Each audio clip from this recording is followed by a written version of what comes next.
다음은 표준과학연구원의 김형아 박사님께서 EU 사례를 중심으로 한 과학기술 R&D의 젠더 혁신 요소 반영, 필요성과 정책에 대해서 발표해 주시겠습니다. 네, 박사님의 주요 경력으로는 마리 큐리 액션 평가위원, 유럽 연구위원회 국가조정관 등이 있습니다. 네, 큰 박수로 맞아주시기 바랍니다.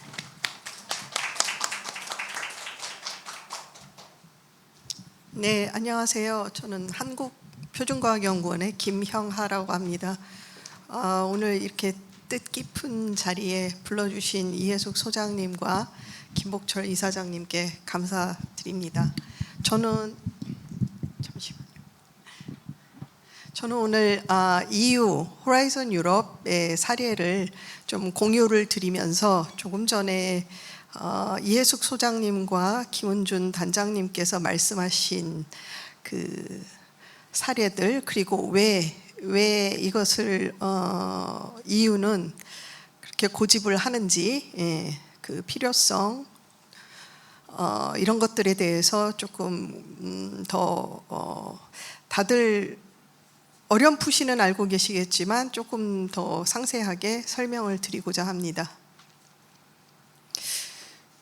EU가 펀딩하는, 아까 펀딩 얘기를 하셨는데, 펀딩하는 사례에서는 그 연구 개발이라고 안 하고 연구 혁신이라고 하는데요. Research and Innovation 안에서의 젠더의 개념은 Gender Equality, 그러니까 양성이 평등하다는 데에서 시작을 합니다. 그러니까 동일한 권리 그리고 책임과 기회를 부여한다. 인권 차원의 이슈가 되겠죠.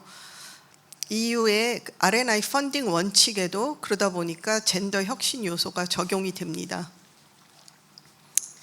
그러니까 단장님께서, 김은준 단장님께서 말씀하신 그 데이터의 조금 더 완결성, 이런 것들을 위해서는 이것이 필요하다고 드라이빙을 하는 거고요. 수월성 진작에 도움이 된다고 믿고 있습니다. 그리고 모든 구성원들이 동일한 혜택을 누릴 수 있으려면 모든 구성원의 수요와 행태를 반영해야 한다라는 철학을 가지고 있습니다. 그러다 보니까 두 가지를 크게 고려를 하고 있습니다.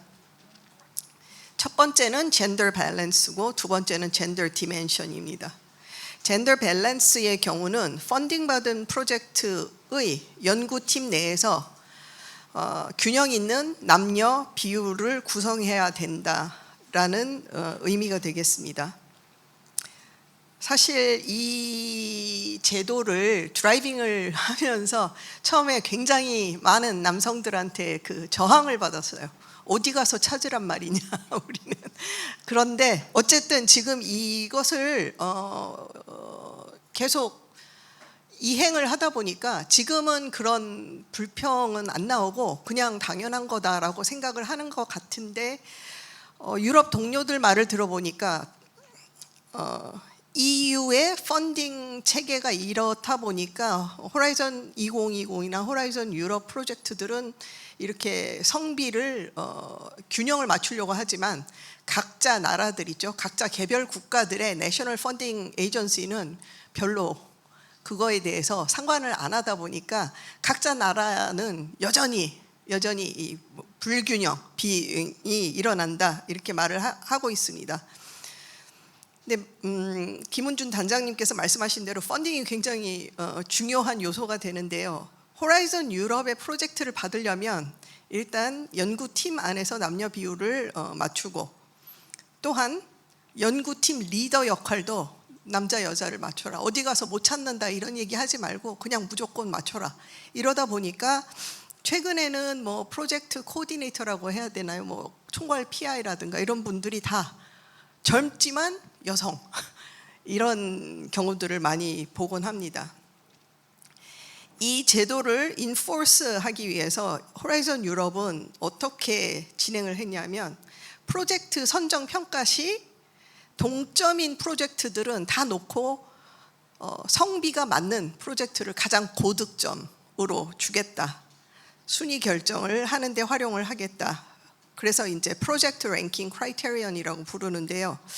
이게 이제 왜 중요하냐면 어떤 마리 큐리라든가 어떤 프로그램에서 가장 고득점부터 순위를 쭉 놓고 펀딩 이제 전체 예산을 놓고서 이게 전체 예산이 꽉 차는 때 줄을 긋기 때문에 조금이라도 높은 랭킹을 받아야 자기가 펀더블 한 리전으로 들어가다 보니까 점수 동점인 경우에는 이게 굉장히 중요하고요. 그래서 젠더 밸런스에 대해서 신경을 안 쓸 수가 없게 된 것입니다.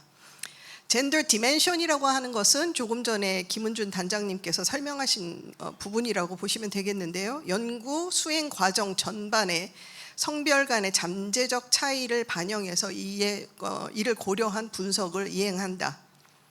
그래서 EU 호라이즌 유럽의 모든 R&I 프로젝트에서 이는 의무사항입니다. 지난 7년 전 그러니까 호라이즌 2020에서는 이게 의무사항은 아니었어요. 젠더에 대한 내용을 연구 제안서에 적는 부분은 있었고 제가 평가위원으로 들어갔을 때 평가 지표도 있었지만 그걸 가지고 점수를 감점은 하지 마라. 근데 없으면 없다고 코멘트를 좀 써달라. 그 정도였는데 이제 호라이즌 유럽에 들어가면서 이게 의무사항이 됐고요.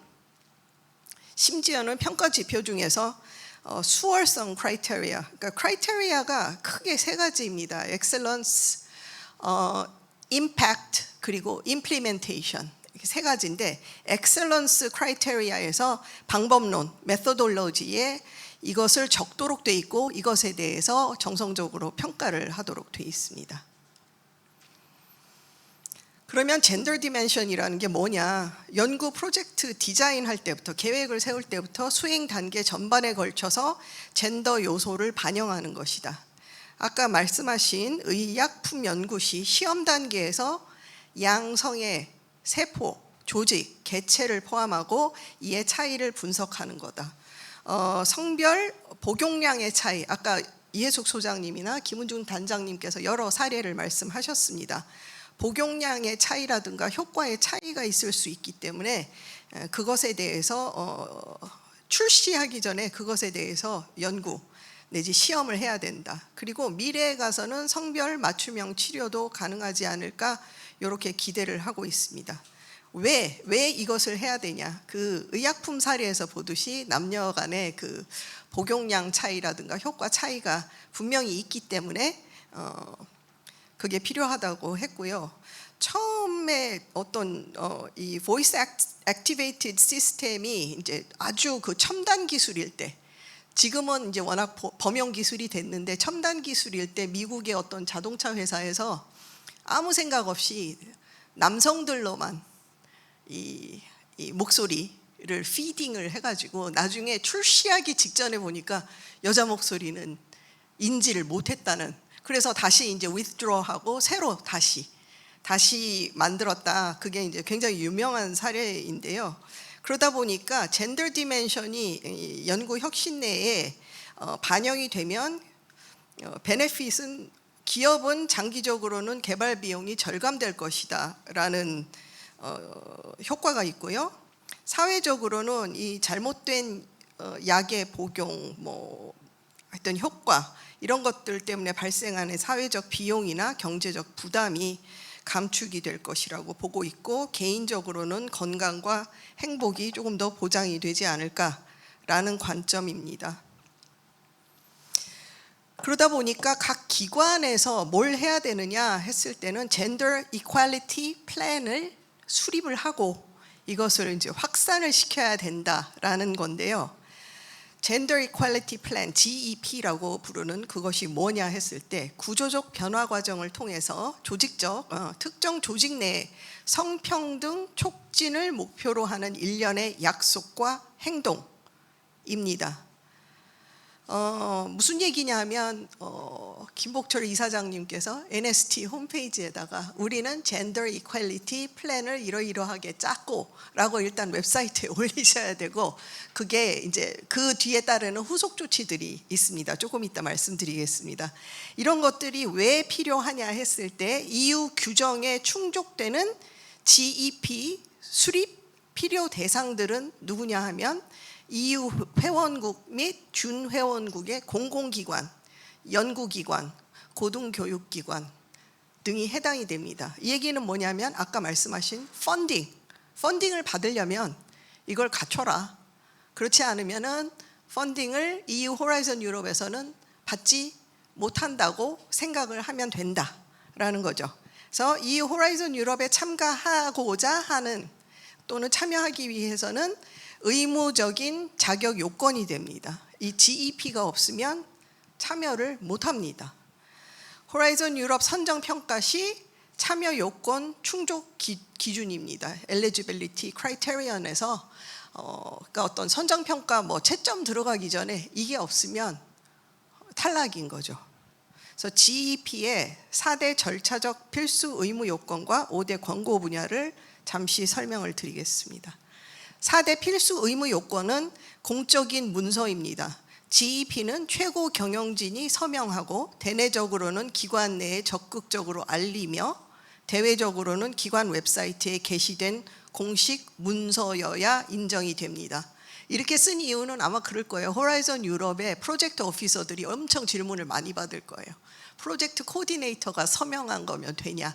안 된다는 겁니다. 기관장이 대내외에 공시를 한 문서여야 된다. 두 번째로 dedicated resource, 할애된 전용 자원이 있어야 됩니다. 인적 자원 그리고 어떠한 그 정책들을 실현할 재원들을 갖춰야 된다. 그리고 세 번째로는 데이터 컬렉션 앤 모니터링. 기관은 직원 및 학생 성별 데이터, 그러니까 여성 몇 명, 남성 몇 명, 보직자 몇 명. 우리나라는 그거 잘 하고 있어요. 공공기관들이 그거를 지표를 수집하고 해서 그 지표를 기반으로 매년 보고할 의무가 있다. 그리고 네 번째로는 성평등 인식 제고 및 교육 훈련 활동을 포함해야 된다. 그래서 호라이즌 유럽 프로젝트에 참여 자격을 득하려면 기관의 GEP는 이 4대 요건 충족이 선제가 되어야 됩니다. 그래서 이게 더 이상 뭐 초이스는 아니고 실행을 해야 되는 상황이 됐습니다.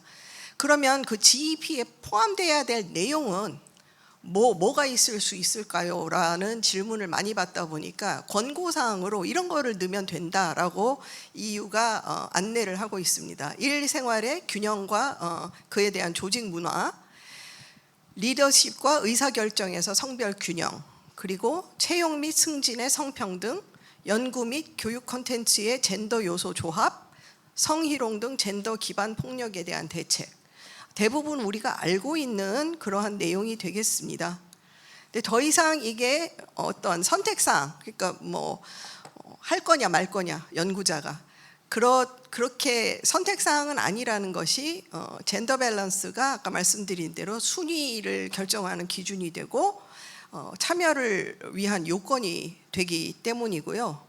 우리나라가 내년 초면 호라이즌 유럽의 준회원국으로 가입하기 때문에 모든 공공기관, 공공연구기관 그리고 사립학교, 고등교육기관은 사립학교까지도 포함을 합니다.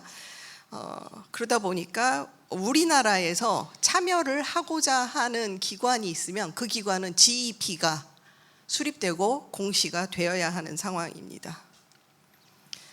젠더 이퀄리티에서 시작됐다고 했는데요. 그거는 더 위로 올라가면 UN Sustainable Goal의 Enforce Gender Equality라는 그 말에서 시작이 돼서 아래로 내려오는 정책이고요. 마지막으로는 말씀드릴 게 이런 생각이에요. 세금이 투입되는 연구는 남자한테 유리해서도 안 되고 여자한테 유리해서도 안 된다. 그러니까 내가 사제로 하는 연구는 마음대로 해도 되는데 세금은 남녀 평등하게 내고 있기 때문에 혜택도 평등하게 돌아가야 되고 분석 대상도 평등하게 해야 된다. 그 원칙을 배제할 명분이 없다고 하고요. 선진국 펀딩 기관들의 얘기를 뒤에서 들어보면 훨씬 더 사나워요. 그러니까 무슨 얘기냐면 이것을 이행하고 있는 기관이 이행하지 않고 있는 기관을 공격하면서 뭐라고 하면 너네처럼 하면 우리 연구소 아니 우리 기관에서는 나는 파이어 당했어라고 해요. 그런 정도로 이 어떤 선진 기관과 아닌 기관의 그 차이가 나는 그러한 제도이기 때문에 출연연을 시작으로 해서 이행을 해야 된다고, 수립을 하고 이행을 해야 된다는 말씀이 거기서 비롯된다고 보시면 될 것 같고요. 지금부터 차근히 준비해서 하시면 될 것 같습니다. 감사합니다.